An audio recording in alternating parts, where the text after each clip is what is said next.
เข้ามาลุ่มล้อมที่อยู่แลพลังตายังกระจายหลายพื้นที่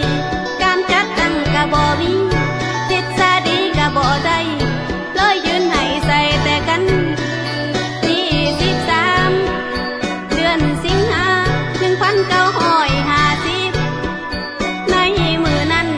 มีน้ำหนึ่งมาปรากฏซื้อแนวเล่าอิสระรวมก่อตัวเพื่อตั้งตานลูกยืนยันกฎเกณฑ์สู่กับศัตรูว่าบาดบัง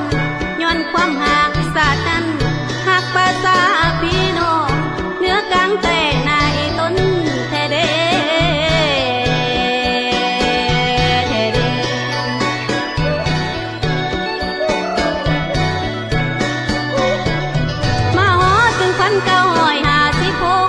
สภาพการดังปงปงดังไปทั่วอาณาจักรแนวเล่าอิสระตั้งสติปัญญาออกฤทธิแขนกาคนนั้นจึงรวมใจกันเข้าเป็นแนวเล่าหักษาประกาศตีต่อสู้สิหวังสิ้นสิบ่ถอยดอกเด้อ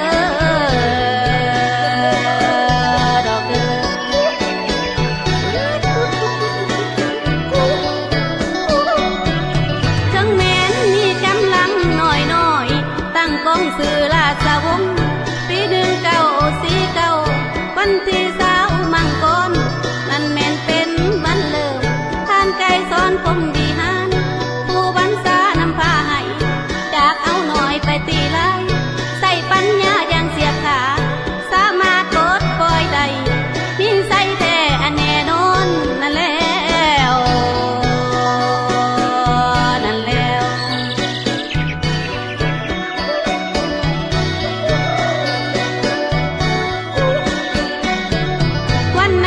เป็นวันสื่อสะท้อนวันพันเปลี่ยนใดแนวใดเป็นคำถามคาใจแต่ก็เป็นไปได้จากราชาธิปไตยเป็นประชาธิปไตยใดนี่กลับกลายเป็นเรื่องใหญ่วันที่2ธันวา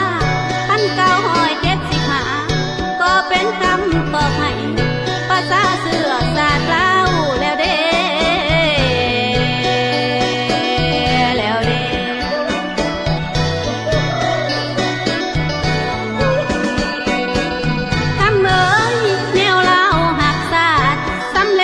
เพื่อลาก้าวด้วยความหักสามัคคีเสียสละอดทนทานหักเผ่าพันธุ์แพงเสือเมื่อมีใส่ได้ผลแล้วบอกควรเลยเสยมั่งต้องตั้งใจให้เพียบพร้อมต้องเสริมสร้างพัฒนาได้เด้อ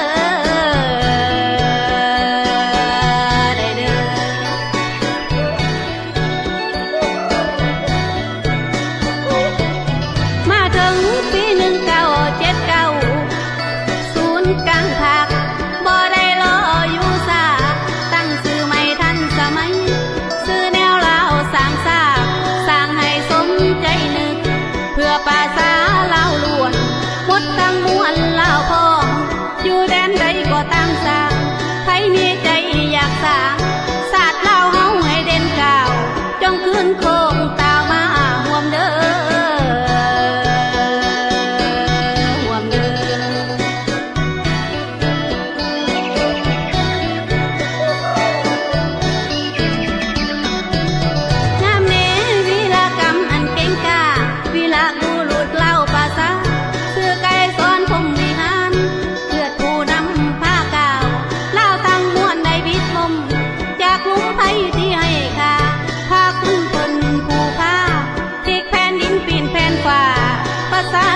จะลึกคุณทานแล้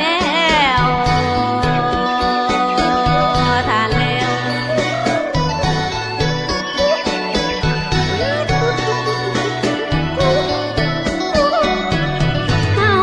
ปี2016ศูนย์กลางภาคแต่กระตุนหมอเปียกใหญ่ไปดำเนินเอิ้นทานปริญญาเอกให้สมพรพรหมวิหารสืบทอดแทนมูลสื่อเพื่อนำภารกิจก้าวของแนวเล่าสร้างชาติโตขอสำเร็จนาทีก้าวเล่าล้วนได้ส่งพร